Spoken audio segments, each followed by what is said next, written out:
Sir విలేకరులకు దండం పెట్టి చెప్తున్నా. నేను ఎప్పుడు ప్రెస్ మీట్ పెట్టలేదు మీ దగ్గర ఆర్మూర్లో నిజామాబాద్లో పెట్టి. ఎందుకంటే ప్రతిపక్షంలో ఉన్నారా, మనం ఉన్నాం పాలక పక్షం అని కొద్ది సమయం ఇవ్వాలని చెప్పింది. ఇదేం దోపిడండి.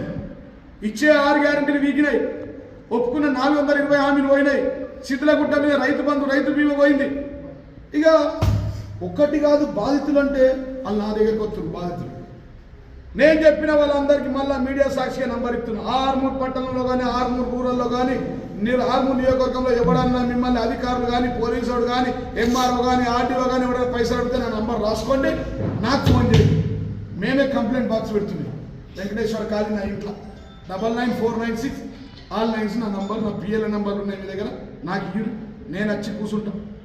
450 ఇచ్చి నోటీసులు మంచిగా 2 లక్షలు ఇవ్వాలి. ఇప్పుడు ఇయ్యని వాళ్ళందరికీ పోయినాయి. అచ్చా దవాఖానలో హాస్పిటల్లో డాక్టర్లు చెప్తారు, సార్ నా పేరు చెప్పకు, అన్నిటికీ నోటీసులు. ఏంటంటే నీకు ఫైర్ లేదు. నేను 18 ఏళ్ళ నుంచి ఉన్నాయి కదా దవాఖాను. అంతకుముందు 2009 కంటే నువ్వే కదా ఉన్నది. 10 ఏళ్ళు అధికారం ఉంది కాంగ్రెస్ పార్టీ కదా. 2009 2014 దాకా ఉన్నది వాళ్ళే కదా. 2005 4 నుంచి 9 దాకా ఉన్నారు కదా. మరి అప్పుడే కదా ఇవన్నీ కట్టిన బిల్డింగ్లు. నాయన రోడ్లు వేస్తే రోడ్ల మీద ట్యాక్స్.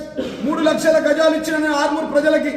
18 ఫంక్షన్ హాల్ కట్టించిన అన్ని ఫంక్షన్ హాల్లో పోయి పుల్ల పెడతాడు, ఫండ్స్ ఆపేస్తాడు. 50 కోట్ల రూపాయల ఫండ్స్ కేసీఆర్ గారు ఇస్తే అవి ఆపేసింది 2 ఏళ్ళు. ఏందిరా అంటే నన్ను ఓడగొట్టిరు ప్రజలు, నాకు 40,000 ఇచ్చింది అని చెప్పి వాడు మాట్లాడతాడు.